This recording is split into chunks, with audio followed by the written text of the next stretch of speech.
10 जुलाई 2016 को दो आदमी ताइपाई की एक बैंक के एंट्रेंस पर आकर खड़े हो जाते हैं। उन्होंने मेडिकल मास्क और फिशर हेड्स पहनी होती हैं। एक आदमी बैंक के एंट्रेंस का गार्ड बनकर खड़ा होता है, जबकि दूसरा एटीएम मशीन के सामने आकर खड़ा हो जाता है। वो कुछ नहीं करता, ना तो वो कार्ड से पैसे निकालता है और ना ही एटीएम मशीन को तोड़ने की कोशिश करता है, बस इंतजार करता है। फिर अचानक कुछ अजीब सा होता है। एटीएम मशीन से अपने आप पैसे निकलना शुरू हो जाते हैं। जैसे ही पैसे निकलना शुरू होते हैं, वो दोनों बैग्स उठाकर पैसे कलेक्ट करते हैं और फिर वहां से भाग जाते हैं। ये दुनिया के फाइनेंशियल सिस्टम्स पर एक बड़े साइबर अटैक की सिर्फ एक छोटी सी झलक थी। 100 से ज्यादा बैंक्स को 30 से ज्यादा मुल्कों में टारगेट किया गया और चोरी की हुई रकम लगभग $1 बिलियन थी, जो कि दुनिया का सबसे बड़ा बैंक हाइस्ट था। ये चोरी कार्बन एक ग्रुप के हैकर्स ने की थी। ये सब एक मास्टरमाइंड के अंडर हो रहा था, लेकिन ताइपाई की इस रात उन्होंने एक बहुत बड़ी गलती की थी, जिसकी उन्हें बहुत भारी कीमत चुकानी पड़ी। Criminal cyber gang has stolen as much as $1 billion from over 100 financial institutions over the past 2 years. The gang, which has been dubbed Carbonac.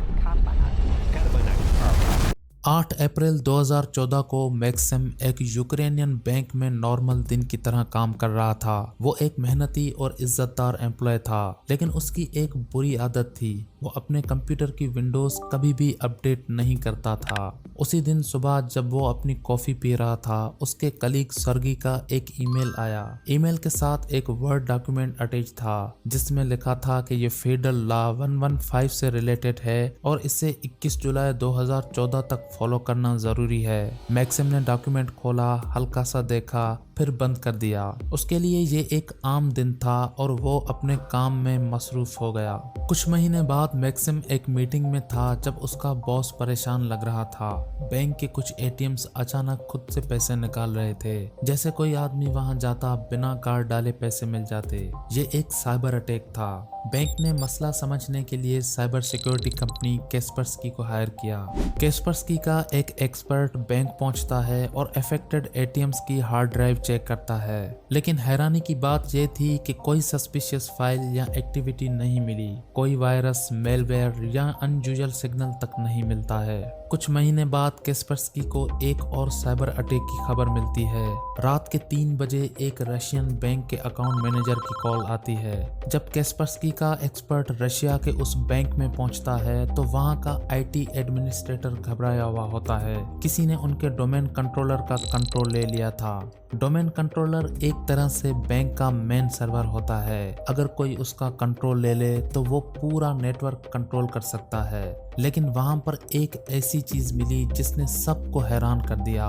बिना किसी वजह के बैंक का डेटा चाइना भेजा जा रहा था। ये देखकर कैस्परस्की का एक्सपर्ट पहले तो कंफ्यूज हो जाता है, फिर फौरन मेलवेयर स्कैन करने लगता है। उसे एक सॉफ्टवेयर मिलता है जो किसी भी कंप्यूटर को रिमोटली देखने और कंट्रोल करने के लिए होता है।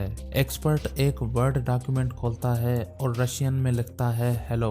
वो इंतजार करता है। पहले तो कुछ नहीं होता, फिर अचानक कर्सर हिलता है। धीरे धीरे स्क्रीन पर हैकर का जवाब आता है, आप हमें पकड़ नहीं सकते। कैस्परस्की का एक्सपर्ट फौरन टाइप करता है, हम आपको पकड़ लेंगे।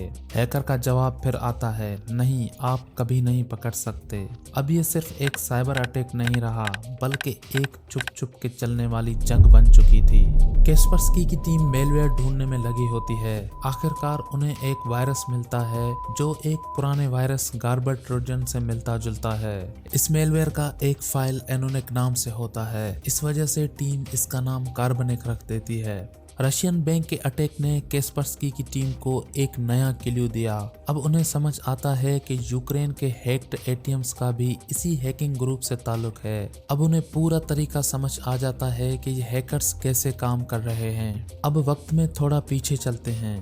8 अप्रैल 2014 को मैक्सिम को अपने एक कॉलीग का ईमेल आता है, जिसे पढ़कर वो छोड़ देता है। और दरअसल हैकर अपनी चाल चल रहा होता है। उसने पहले ही सर्गी का ईमेल हैक कर लिया होता है और अब उसका नया निशाना मैक्सिम का कंप्यूटर है। इसलिए वो मैक्सिम को एक ईमेल भेजता है जिसमें एक वर्ड फाइल अटैच्ड होती है। जैसे ही मैक्सिम फाइल खोलता है, एक छुपा हुआ वायरस उसके कंप्यूटर में इंस्टॉल हो जाता है। अब हैकर दूर बैठे मैक्सिम के कंप्यूटर को कंट्रोल कर सकता है।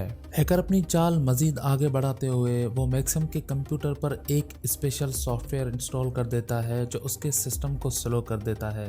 मैक्सिम परेशान होकर आईटी डिपार्टमेंट को बुला लेता है, लेकिन तब तक हैकर अपना अगला वार कर चुका होता है। वो एक कीलॉगर इंस्टॉल कर देता है जो मैक्सिम की हर टाइपिंग का रिकॉर्ड रखता है। आईटी गाय जैसे ही सिस्टम चेक करने आता है उसे अपना एडमिन पासवर्ड एंटर करना पड़ता है और यही हैकर का असली मकसद था। जब तक आईटी गाय इशू सॉल्व करता है हैकर वो पासवर्ड कैप्चर कर चुका होता है।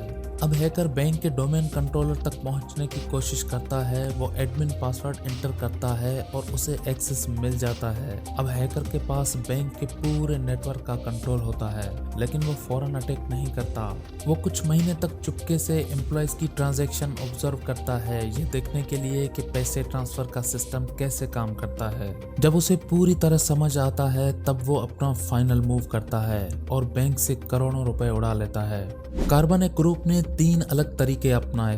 हैकर्स पहले चोरी की हुई रकम को टेम्पररी बैलेंस के तौर पर ऐड करते हैं और फिर बिना किसी शक के ट्रांसफर कर लेते हैं, क्योंकि बैंक्स हर 10 घंटे बाद अकाउंट्स चेक करते हैं। इस वजह से ये फ्रॉड आसानी से नजर से बच जाता है। दूसरा तरीका खास एटीएम्स को हैक करना, जहां से बिना किसी रुकावट के पैसे निकाले जा सकें। ये पैसे फिर मनी म्यूल्स को दिए जाते हैं जो मूवियन माफिया से ताल्लुक रखते हैं। ये म्यूल्स पैसे अपने बॉसेस तक पहुंचाते हैं और इसके बदले में वो सिर्फ छोटी सी कमीशन की सूरत में पैसे लेते हैं। तीसरा तरीका सीधा बैंक डेटाबेस पर हमला करना। इसमें पहले ये लोग अपने मनी म्यूल्स के नाम पर बैंक अकाउंट्स खुलवाते हैं जिनमें सिर्फ छोटी सी रकम होती है। जब ये हैकर्स बैंक का डेटाबेस हैक कर लेते हैं तो मैन्युअली इन्हीं अकाउंट्स का बैलेंस बदलकर एक पल में $1 मिलियन कर देते हैं। ये बदलाव ओरिजिनली पैसे ट्रांसफर करके नहीं होता, बल्कि डेटाबेस के अंदर सिर्फ बैलेंस वैल्यू चेंज कर दी जाती है, जिससे बैंकिंग सिस्टम को लगता है कि असली पैसे डिपॉजिट हो गए हैं। इसके बाद मनी म्यूल्स अपने डेबिट कार्ड्स का इस्तेमाल करके एटीएम से पैसे निकालना शुरू कर देते हैं या ऑनलाइन ट्रांजैक्शन के जरिए पैसे अपने कंट्रोल में ले लेते हैं। इस हैकिंग का एक अजीब साइड इफेक्ट ये भी होता है कि कभी कभी बैंक सिस्टम में डिस्टर्बेंस की वजह से कुछ आम कस्टमर्स के अकाउंट्स में भी लाखों डॉलर्स दिखने लगते हैं और बैंक को यही लगता है कि ये उनसे कोई गलती हुई है, जबकि असल में ये सिर्फ डेटाबेस मैनिपुलेशन होती है जो उनके असली बैलेंस को बदलती नहीं। 2015 के शुरू में कार्बन ने कम से कम 100 फाइनेंशियल इंस्टीट्यूशंस को 30 मुल्कों में हैक किया। ज्यादा विक्टिम्स रशिया में थे, लेकिन यूएसए, चाइना और यूरोप में भी थे। 2 साल में उन्होंने लगभग $1 बिलियन चुरा लिए। उन्हें यही लगता था कि उन्हें कोई नहीं पकड़ सकता, लेकिन 10 जुलाई 2016 में उन 2 आदमियों से टाइपाई के एटीएम से पैसे कलेक्ट करते वक्त एक अजनबी शख्स ने देख लिया था, जिसे देखकर ये 2 आदमी पैसे उठाकर भाग गए। लेकिन वो शख्स ये पूरा मंजर अपनी आंखों से देखकर हैरान हो गया था और उसने जल्द ही पुलिस को कॉल करके इन्फॉर्म किया। ताइवानीज पुलिस ने तेजी से एक्शन लेते हुए 22 मनी म्यूल्स का पता लगा लिया, जिनमें से ज्यादातर रशियन थे, जबकि बाकी ईस्टर्न यूरोपियन मुल्कों से ताल्लुक रखते थे। इनमें से 19 तो भागने में कामयाब हो गए, लेकिन 3 ताइवान में ही फंस गए और पैसों के साथ रह गए। इन 3 मनी म्यूल्स के चेहरे मीडिया में दिखाए गए, जिससे उन्हें ढूंढना आसान हो गया। पैसे छुपाने के लिए उन्होंने अलग अलग तरीके इस्तेमाल किए। एक ने पैसों से भरे 2 स्पोर्ट्स बैग्स डोंगू पार्क में छुपा दिए और फिर योंग काउंटी की तरफ भागकर छुप गया, लेकिन जल्द ही पुलिस ने उसे पकड़ लिया और उसे बैग्स के पास ले गई। एक बैग मिल जाता है, लेकिन दूसरे का कहीं पता नहीं चलता। आखिरकार पुलिस एक बुजुर्ग शख्स से वो बैग रिकवर कर लेती है और बाकी मनी म्यूल्स को ट्रैक करने लगती है। इन्वेस्टिगेशन के दौरान एक शख्स 2 पैसों से भरे हुए सूटकेसेस टाइपाई सेंट्रल स्टेशन के लॉकर्स में छुपा देता है। थोड़ी देर बाद 2 ईस्टर्न यूरोपियन आदमी ताइवान पहुंचते हैं। स्टेशन से वो सूटकेसेस उठाते हैं और एक होटल में जाकर ब्रंच करने लगते हैं, लेकिन जैसे ही वो आराम से बैठे होते हैं पुलिस उन्हें घेर लेती है। जैसे ही होटल में पहुंचकर रूम चेक किया जाता है तो लॉ एनफोर्समेंट को $1.5 मिलियन के कैश बंडल्स मिलते हैं।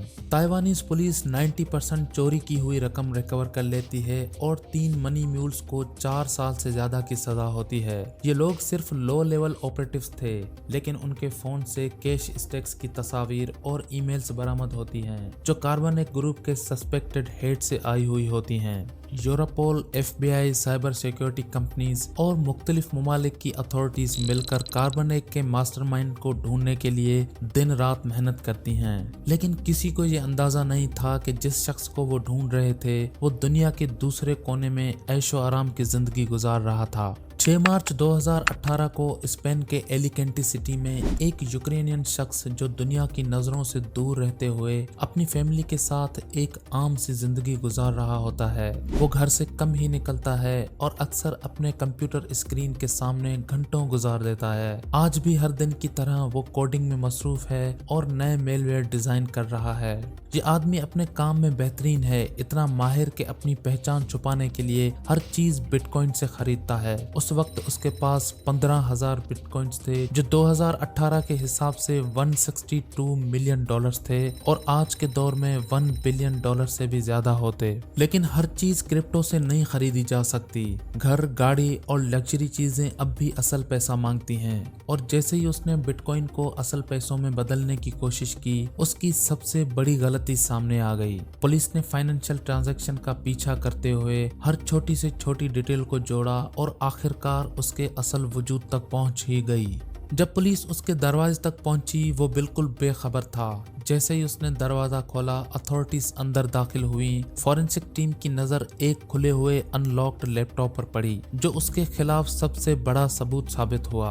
अथॉरिटीज ने फौरन 2 BMWs, $500,000 की ज्वेलरी और उसके बिटकॉइंस जब्त कर लिए। लेकिन यहाँ एक और ट्विस्ट था। $1 बिलियन का बड़ा हिस्सा आज भी लापता है। डेनिस के शायद कार्बनेक ऑपरेशन का मास्टरमाइंड था, लेकिन उसने ये सब अकेले ने नहीं किया था। कैस्पर्सकी और पुलिस का ये मानना है कि ये काफी बड़ा नेटवर्क था जिसमें कम से कम 10 से 30 लोग शामिल थे जो मिलकर इस पूरी स्कीम को अंजाम दे रहे थे। 2018 में 3 और यूक्रेनियंस को गिरफ्तार किया गया जिन पर इस मामले में दाखिल होने का इल्जाम था। कार्बनेक मेलवेयर अब तक मौजूद है और इसे इस्तेमाल करने वाले हैकर्स मुख्तलिफ नामों से जाने जाते हैं जैसे कि FIN7, जोकर्स डैश, कार्बन और कोबाल्ट स्पाइडर। मैक्सिम के बैंक को इस अटैक में $1 मिलियन का नुकसान हुआ। ये सब शुरू से रोका जा सकता था। कार्बनेक ग्रुप ने माइक्रोसॉफ्ट वर्ड के एक पुराने बग का फायदा उठाया जो 3 साल पहले ही फिक्स किया जा चुका था, लेकिन मैक्सिम ने अपने कंप्यूटर की विंडोज अपडेट करने में गफलत की जो इस सब का सबब बना। अगर आपको ये डॉक्यूमेंट्री पसंद आई हो तो हमारे चैनल को सब्सक्राइब करें और बेल आइकन को प्रेस करें ताकि आपको हमारी आने वाली वीडियोस की नोटिफिकेशंस मिलती रहें। कमेंट्स में अपनी राय का इजहार जरूर करें।